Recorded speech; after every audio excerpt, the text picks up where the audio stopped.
263.2 və 264-cü maddələri ilə təqsirləndirilməsinə dair cinayət işi üzrə məhkəmə istintaqı mərhələsi başa çatmış və İlquzə Hacıyevanın cinayət məcəlləsinin qeyd edilən maddələrində nəzərdə tutulmuş əməl cinayət işi üzrə sülhlər göstərsizliyinə xatir müəyyən olunmuşdur ki, ibtidai istintaq orqanı tərəfindən cinayət məcəlləsinin 263.2 və 264-cü maddələrinə təşkil edilmişdir. Odur ki, cinayət üzrə yüngülləşdirici halları və zərər çəkmiş şəxsin, o cümlədən zərər çəkmiş şəxsin hüquqi varisinin şikayətçi olmasını nəzərə alaraq təklif edirəm. Hacıyeva İlquzə Elmar qızı Azərbaycan Respublikası Cinayət Məcəlləsinin 263.2 və 264-cü maddələri ilə təqsir edilsin.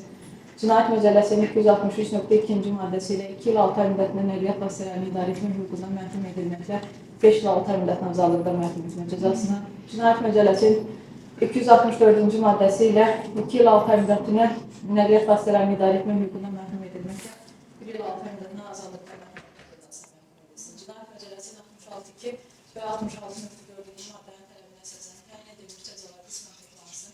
Onlar 3 il müddətinə nəqliyyat vasitələrini idarə etmə hüququndan məhrum edilməklə 5 il 9 ay müddətinə azadlıqdan məhrum etmə cəzası təyin edilsin. Barəsində seçilmiş qəti imkan tədbiri dəyişdirsin, məhkəmə zalına dərhal həbs alınsın. Cəzasını ümumi rejim icra çəkmə müəssisəsində çəksin.